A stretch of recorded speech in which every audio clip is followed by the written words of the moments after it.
Okay, here we go. Let's do this. Let me move this over a little bit more here too. Okay. If you have a business that impacts humanity, how do you get that point across in a positive way?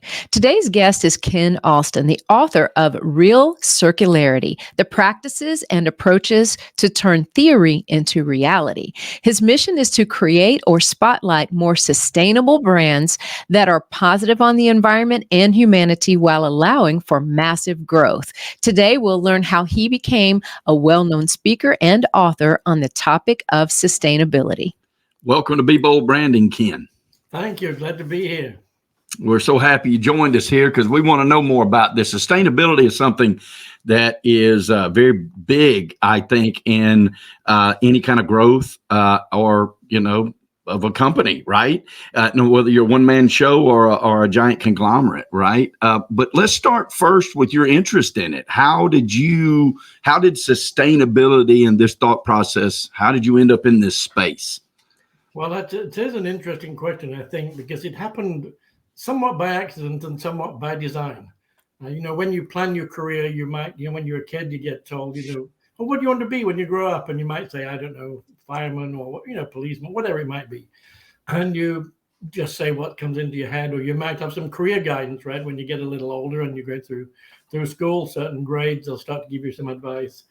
And but then the reality of what you actually do in the end can be completely different. And that's sort of what happened to me. When I was deciding on the course I would take at university, I decided to take chemistry because it was one of the few subjects that I felt I both enjoyed and was quite good at.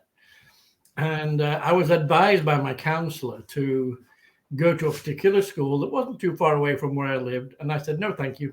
So a little bit of my stubborn streak, came out right away. And I know best. And I actually chose to go somewhere, a few hundred miles away. But interestingly, it was to a course that was called Applied Chemistry. And there was no such thing back in the day as that. That was the first time I'd ever seen something like that. But it struck me that what was more important than just knowing chemistry was what to do with it afterwards. Mm-hmm. So the fact that it was applied was much more interesting to me. I could apply what I'd learned in the real world and maybe do something good. And what I didn't realize, it took me 20 years to realize that a seed had been planted in my brain when I was at university that I didn't even know was germinating and changing how I thought about everything. And that was because I bought a book at the university bookstore. It was a rainy day. I went into the bookstore just to peruse the shelves. And a book spoke to me, nothing to do with my course. And of course, back in the day, right, I'm talking about 50 years ago now, there was no environmentalism. There was no sustainability. Nobody talked about things like this. There were no courses about it. But I bought this book. It's called Silent Spring by Rachel Carson. And that book tells the story of how in the springtime, there might be no bird song. And so there'd be a silent spring. Well, why would that be? Well, it was because there was a very heavy use of toxic pesticides, and they were working their way up the food chain, and they got up to the level of birds. And so the bird eggs were not being, coming out of the bird fertile. And so there'd be no baby birds, and there'd be silent spring. And of course, that for a young man, thinking about these things, that, wow, there's stuff that we can do as humans when we're going about our everyday work and life that can have a really important and serious negative effect on the world around us. And that sort of thought was just there, residing in the back of my brain. And it sort of grew. And so it didn't matter what job I ended up doing, that idea was planted in my brain. And so I started trying to do the applied thing, right, from my applied chemistry. What am I going to do with my knowledge and my work? But apply it in a way that we don't have those negative outcomes like Rachel Carson was showcasing in the book. How can we do something that's better? And so that sort of just, affected everything, all the decisions I made without me really knowing about it.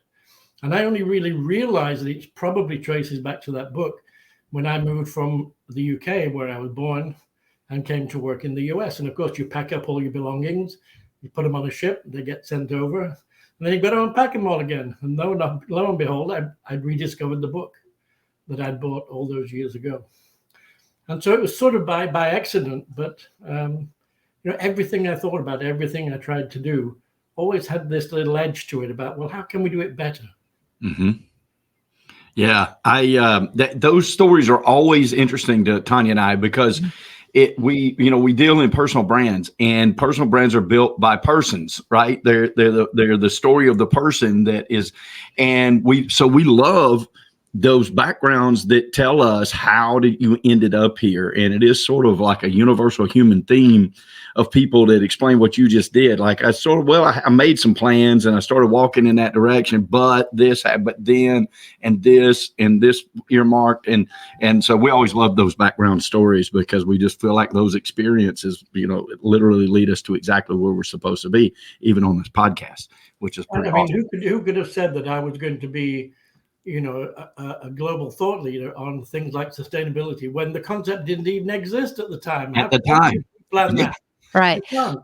Well, I'll tell you where there's another even more amazing alignment here, because before we got to this interview today, you and I have met a couple of different times, Ken, and I love what you focus on and love your passion and your authority behind it. But Michael didn't know the topic until just recently, right? Mm-hmm. But you also did not know that Michael's a beekeeper. And so that pesticides, the sustainability aspect of things has greatly affected the bees globally. Sure. And so there's a huge alignment here. And one of the reasons that we wanted to have you on, because I feel very strongly about that. Everybody, I believe, has seen stories about the bees and loss of so many bees over the years. Even stories right down to just a year or two ago where bees were being stored here at the Atlanta airport. And what was the culmination of that? What happened with that, Michael? Well, they couldn't get the pickup. They couldn't get the pickup, and they were going to die in 100-degree heat in a container. And Atlanta Bee Association teamed together and sent out. And a lot of people, they were able to save about 60% of those bees last minute. Because how things like that move very slowly. So by the time Delta makes the call to somebody, please help, and we get it out into the community, it takes a minute for those things to come about. Well, we could have a whole set of podcasts just on bees, right? I mean, they are fascinating in so many different ways. Yeah. Well, let's get into granted, right? It's for sure they do. Yes. Yeah. And don't we all, I guess, you don't know what you don't know. And I think so that could really carry us somewhere with this podcast. So define sustainability for the listener and what it is that you're working towards. Well, one of the things that I do is I actually talk about sustainability in a different way than probably, just 99.99% of other people who talk about sustainability. And the reason for that is we've come a long way in the last 40 years or so since the term was first started to be used in the context of businesses and our human effect on the world. And a lot of people, and I would say the majority of people, are still just, I would say, regurgitating old concepts, old ideas, old statements, without any real thought for whether they still apply today. When you think about when you're starting with no knowledge about a topic, you can be very generic and general, and you can slowly bring people into a topic. But there comes a point at which you've got to get a lot more serious and go into a deeper dive. And what I see people everywhere talking about sustainability, often using what I think is even the completely wrong definition, even though it's the most commonly accepted one.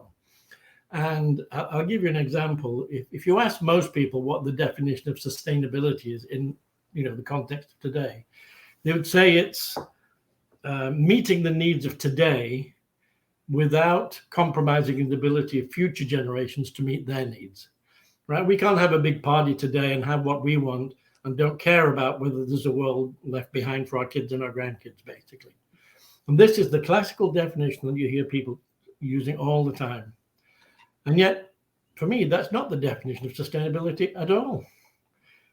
And most of the people who are telling you that definition don't even know where it came from. Right. The original source of that is another book. It's called Our Common Future. And it was the report of the United Nations Commission on Environment, published 37 years ago now. And that's one sentence, the first opening sentence of the second chapter of a 400-word report. Now, they wrote 400 words, and you're trying to define it with one sentence from one chapter? You're right. Right? So you've got to be very careful with how you use these definitions and the context you put them in. And the reason I say that's not the definition of sustainability is because that was a report on sustainable development, not just sustainability in general. It was qualified. It was about how do we develop communities? How do we develop countries? Right? The context for sustainability was around development on a global scale. And so when somebody gives me that definition for sustainability, I would say, well, isn't that sustainable development, which is different? See, if you go right back to the basics, you can literally, I mean, how many things have we got available today for us to find out things, right? We're doing a podcast. Someone could look up a podcast, and is there somebody answering the question, what is sustainability? You could look at ChatGPT, right? If you want to be like completely up to the moment, and you could ask ChatGPT, and again, you'll get the old wrong answer again, just to give you an insider secret. I would go back to the dictionary. Why don't we go way back to the old thing called the dictionary? And when you go back to that source material, you find out that sustainability is the ability to sustain something over some period of time. So for me, the very first question you need to ask is, well, what is it you want to sustain? Mm-hmm. Is it development? Is it a business? Is it a city? Is it a table? I mean, to me, so you have to apply the concept to something. And then you've got to add the second question is, well, okay, how long do you want to sustain it for? So already we've got two better questions than just what is sustainability? Mm-hmm. And this is where I think people go wrong. They just jump right in, find some old definition, and then they're off to the races in the completely wrong direction. Oh, that clears up a lot for me. Yeah, that kind of principle can be applied to so many things, right? In the world. But you're right. It's like most of us get our exercise by jumping to conclusions. Right. Exactly. And so I'm as guilty as the next, right? But you're right. I like this because it breaks down, what are you sustaining? So in your opinion, like what is the most important thing for us to be sustaining? And well, for me, I bring it all back to life on Earth. We're, one species amongst, right, tens of thousands on Earth, plants, animals, insects, you name it. And we're the ones that have a particular type of brain that's enabled us to think in different ways to such an extent now over hundreds of years that we're actually changing the environment around us for good and sometimes for bad. And so we have a unique place amongst all the species to be stewards of the environment. And so for me, all of the sustainability, no matter what you direct it towards, whether it be development or businesses or anything else, there should be an outcome, which is I'm trying to sustain this wonderful, magnificent thing, which is life on Earth. We don't know of any other planets that have life like we have on Earth.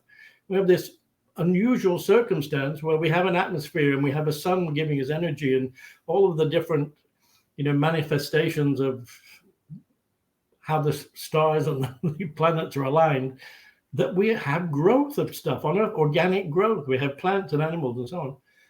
And what we're at risk of doing is killing the conditions under which that life can continue. So if you're in business to make tables and chairs, okay, that's what you've decided to make. But while you're at it, why don't we have the almost unintended, but let's make them intended consequence that things get better on Earth? Why can't it be that when I, have a table or a chair or a computer like we're using to talk to each other today, when that is part of how I interact in the world as a human, why can't that make the world a better place? Mm-hmm. Mm-hmm. So you'll always hear people talking about, the impacts of what we do. Straight away, there's an assumption. The assumption is that impacts are negative. Impacts can be positive as well as negative. They can be beneficial as well as harmful.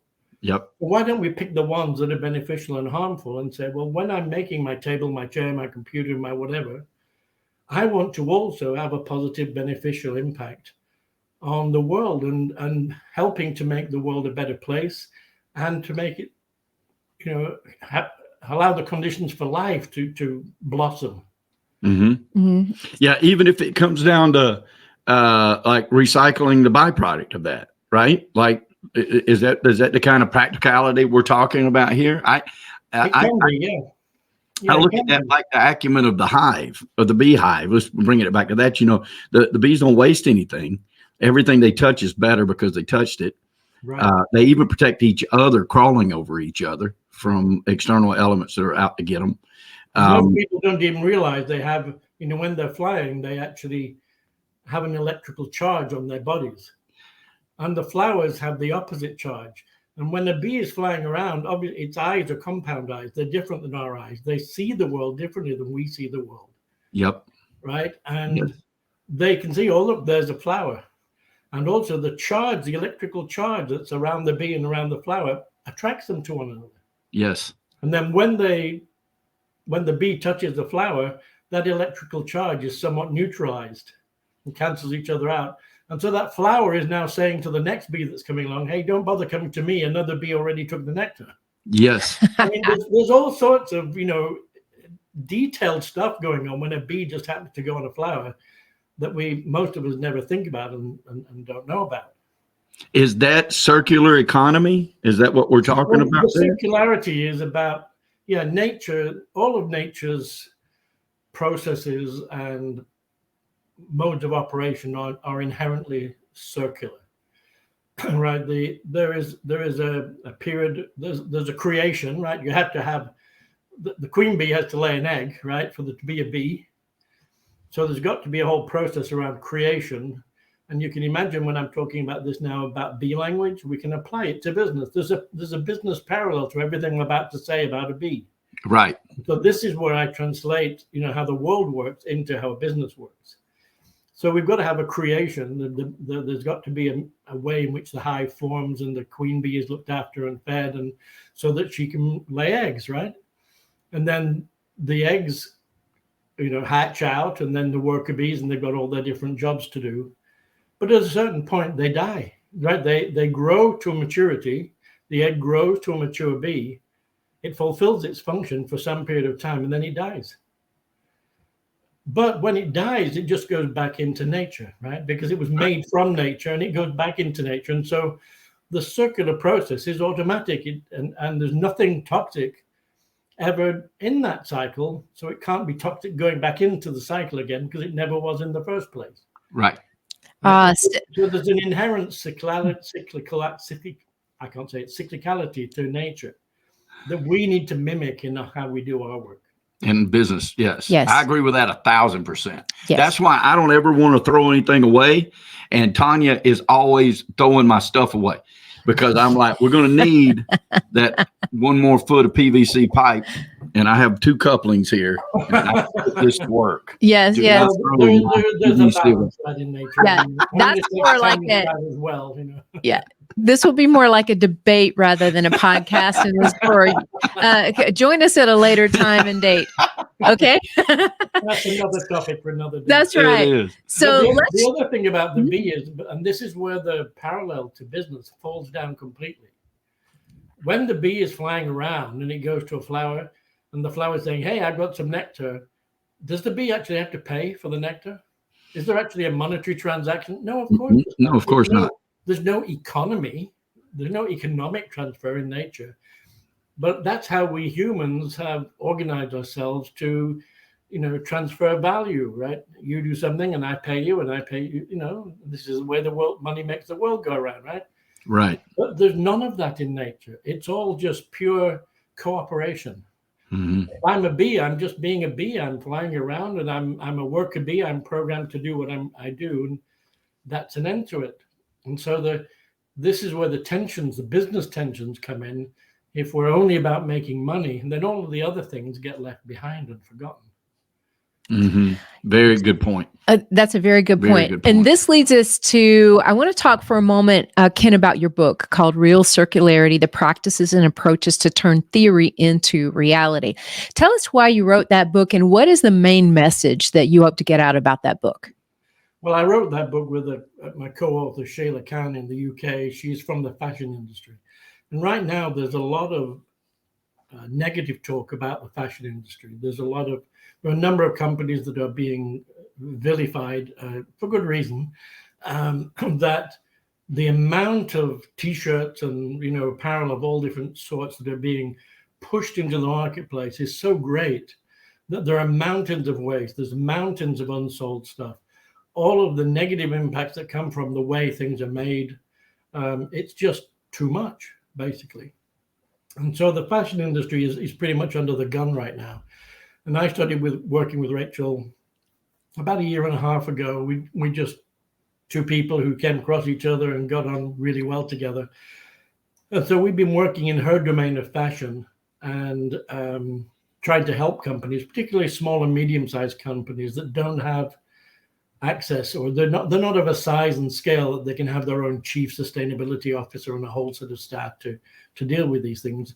But they still have to face the reality of that marketplace, which is getting a little hostile to unsustainable fashion. And so we've been working together. We've been running some courses, and we said, we ought to write some of this down. And so we kept putting it off, and then finally we said, come on, let's just put up a Google Doc, right? And we'll start writing. And so I started writing some things, and then she'd come back and she'd edit and she'd write some more things. And within a couple of months, we actually had a book. But the idea behind it is that the real part is important, because it's not just some theory. It's, sustainability. That's the other thing about sustainability, by the way. It's actually two concepts, not one. And most people don't know that. But the circular economy is another separate concept. And for us, the two of them have to come together, right? When we were talking about the bees and circulating and everything being good because there's no toxicity. Well, if you introduce toxicity into that circle, then circulating, it brings the toxicity back a second and third and fourth time, which you don't want, right? So circularity isn't automatically sustainable. So for us, you've got to put the two together. And for us, real circularity is almost like the hybridization of sustainability and circularity. So we have to become sustainably circular, because you can be unsustainably circular as well. Oh, I love that. I love that explanation. Absolutely love it. And, I want to, before we go, because we're getting toward the end of our journey here, which is sad. So we'll have to have you back on again, Ken.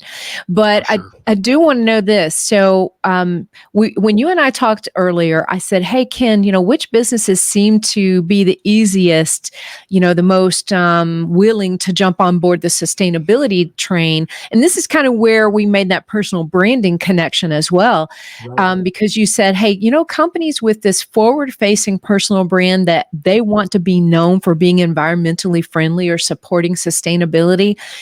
Tell a little bit about that. Well, I think that we're finding that a lot of people, both as individuals and as individuals who might be in senior positions inside companies, are finding an internal tension between their own personal values of wanting to do the right thing, wanting to be, quote unquote, sustainable, and yet their business is unsustainable, or their job is in a business that is unsustainable.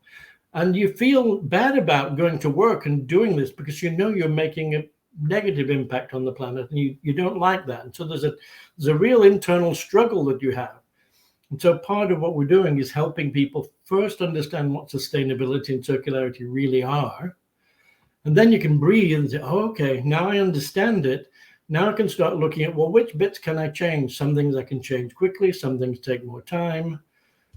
It's harder to change something that exists, right? If the computers we're using were already designed, so making them a little bit better is hard to do because all of the specifications were fixed years ago.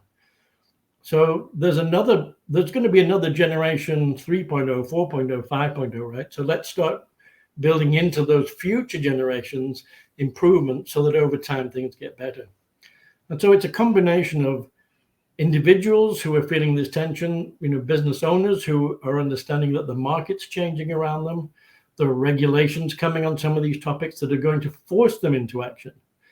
Some of their customers are changing, right? Individuals are saying, well, I'm going to change what I buy and who I buy from because I want to make a contribution to somebody who's trying a little harder to be more sustainable.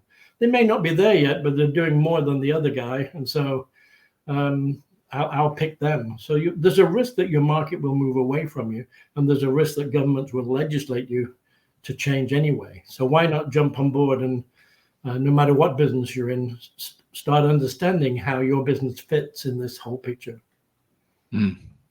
Fantastic wrap up, Ken. I mean, I love what you're doing. And like that last minute that you just spoke wrapped so many things up for me and how everybody's impacted by this, whether they're forced into it by legislation or regulations, or they're forced into it by a consumer who no longer wants to support the negative sides of perhaps production or whatever negative impacts there are, and wants to help promote the positive impacts of sustainability.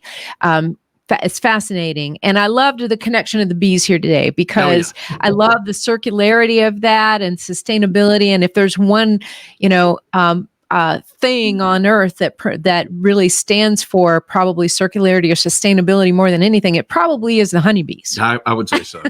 Yes. Can I just make one more bee reference for you just to close this out? Absolutely. There is a scientific effect that's called precession, and it's normally associated with the planets. We have tides on Earth because the moon and the Earth are rotating as all of these planets are moving around each other. And precession is the impact of, or the effect of, one body in motion on another body in motion. And so because they're both in motion, they have this effect, even though they're millions of miles apart. Well, the bee is doing a similar thing. When the bee is going to just get the nectar from the flower, it picks up pollen, right? And the pollen sticks to it and it goes to the next flower, and some of that pollen drops off. And that's where that creation part that we talked about for the flower happens, because the pollen fertilizes the stigma on the plant. And it brought some pollen from a different plant, so you're getting cross-fertilization. And that's a precessionary effect too. The fact that the bee is in motion, doing its thing, being a bee, almost accidentally, right, pollinates. And that's the big benefit, obviously, that bees have. They pollinate all the plants for us, or we wouldn't have fruits and vegetables and everything else. So yeah, these things are all connected. Yes. And so the takeaway is wherever you are in your business, wherever you are right now, thinking about sustainability in a different way is a fantastic start. And then who knows, you might be that cross-pollinator that does something big. Ken, tell us how the audiences can get in touch with you. What's the best way to get in touch with you? You can connect with me on LinkedIn, Kenneth Alston. You'll find me if you search under my name, Kenneth Alston. The book's available on Amazon if you want to read it. It's very readable. It's not an academic treatise, and you can have a look at academy.realcircularity.com if you're interested in the courses.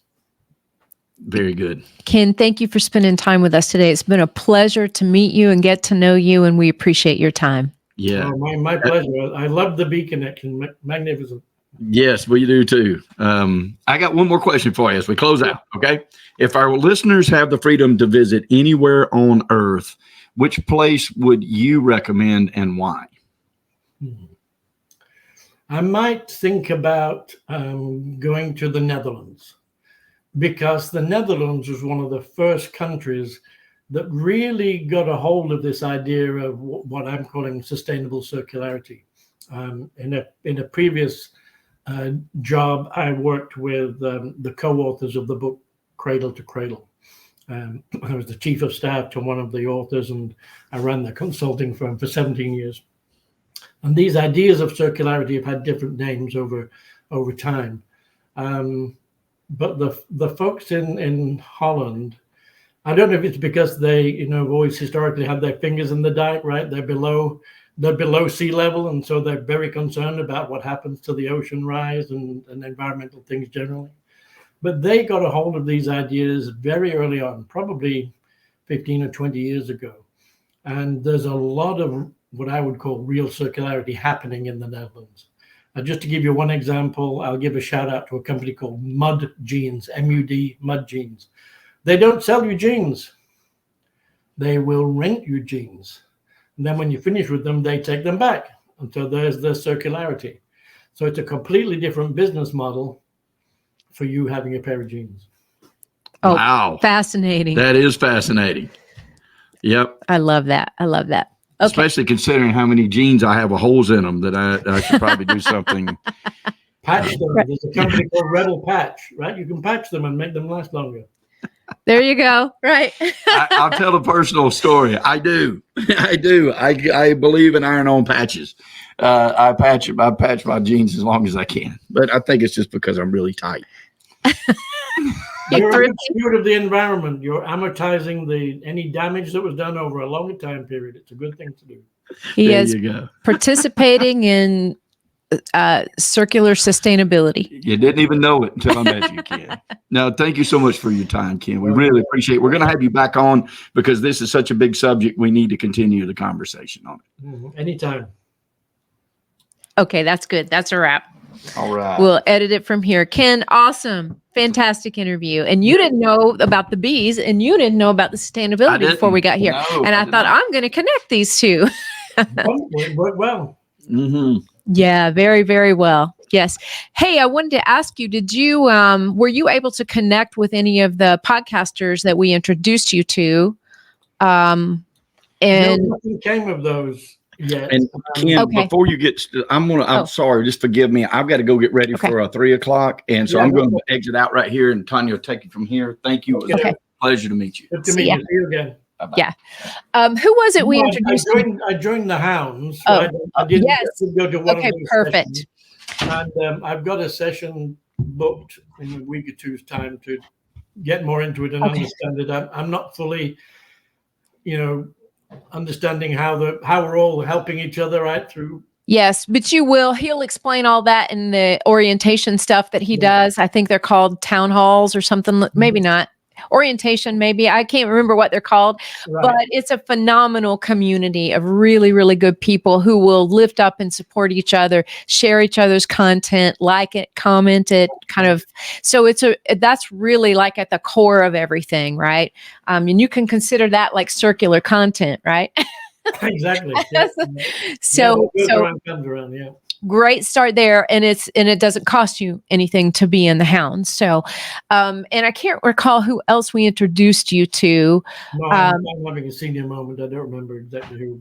Yeah, we did have a little email follow up, but nothing actually materialized. Let me check. Okay, hold on one second.